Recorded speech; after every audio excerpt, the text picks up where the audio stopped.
Are you considering still putting boots on the ground, and would you do that without going to Congress? I just have lots of alternatives. We have tremendous numbers of ships over there. We don't need them all because of, the power. Look, I would say we're just like we're ahead of schedule on the ballroom.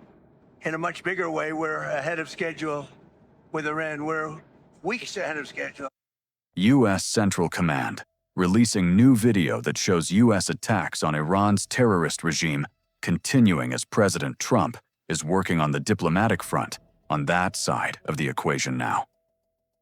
Always had that in his sights and keeping it there. Since this morning, the president touted serious progress in U.S. negotiations with a, quote, new and more reasonable regime in Iran. He also repeated that U.S. forces would target and destroy Iran's energy infrastructure if that country does not reach a deal with the United States soon. So all of that going on simultaneously. Joint U.S./Israeli military operations are taking on a serious toll for Iran. According to President Trump, the U.S. has bombed 13,000 targets so far. Officials say they expect talks to end the Iran conflict to the center of the Strait of Hormuz and Iran's efforts to cut off the crucial waterway. President Trump says Iran will allow 20 ships to pass through Hormuz, beginning today as a quote, unquote, sign of respect. The president is still weighing military operations to safeguard America and our allies. The Department of War is reportedly preparing for a potential ground operation, with thousands of additional troops for that arriving in the region. Here is the president again. Are you considering putting boots on the ground? And would you do that without going to Congress? Are you considering still putting boots on the ground, and would you do that without going to Congress? I just have lots of alternatives. We have tremendous numbers of ships over there. We don't need them all because of, the power. Look, I would say we're just like we're ahead of schedule on the ballroom. In a much bigger way, we're ahead of schedule with Iran. We're weeks ahead of schedule. One goal of putting troops on the ground could be to totally eliminate Iran's ability to build a nuclear weapon. They would be focused on getting to that uranium we know that Iran has. Wall Street Journal is considering extracting 1,000 pounds of Iran's uranium. It would be a very dangerous and labor-intensive operation to get the highly enriched uranium.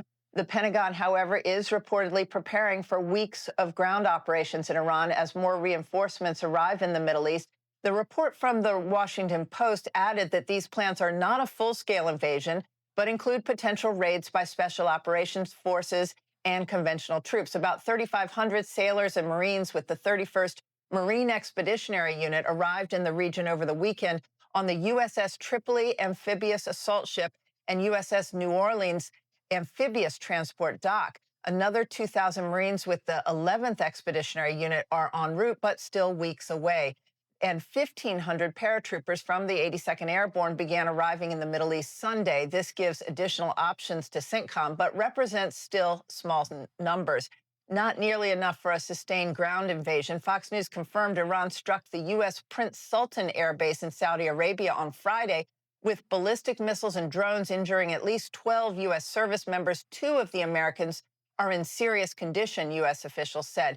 At least one KC-135 air refueling plane was hit and reportedly on fire as a result of the strike. But what got people's attention was a valuable U.S. Air Force E-3 Sentry AWACS command and control plane worth about $500 million, one of just a dozen or so in the U.S. inventory. It was also hit in a direct strike on Friday. It is a valuable plane that is essentially a flying command center, giving U.S. forces a picture of the battlefield.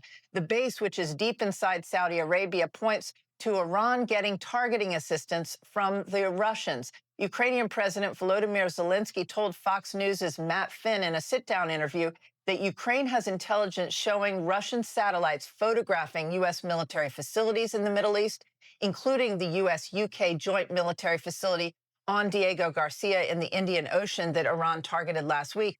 On March 25th, the Russians took satellite pictures of the Prince Sultan Air Base in Saudi. Zelensky wrote on X, 2 days later, a direct strike on U.S. assets parked on a tarmac in Saudi Arabia. I'm confident our men and women are up for it. Whether it's the capacity to control the airspace, ability to get in and out, intelligence along with our Israelis partners is very good about the whereabouts of this. But make no mistake, a difficult mission. Things go wrong when you move people around. Airplanes break, things happen. Not without risk. You can't eliminate you get at the enriched uranium. You get that you destroy their capacity to continue to enrich. I get so much information from you. You were the director of the CIA. Let's talk intelligence for a second. I know the IAEA inspectors were tossed out of Iran so many time ago. We know what is taking place inside Iran today. A news blackout. You don't see a great deal of what is taking place. The success of this campaign is blurred by the fact the Ayatollah's replacement, or who is in charge today, doesn't want us to see the devastation that has been done by the US military. My sense is you'll get a change in the regime. Its behavior will change and what we're shooting for. We may not get Thomas Jefferson installed in Iran or his equivalent, but a regime no longer capable of having terror proxies around the world and can't deny commerce moving through the strait.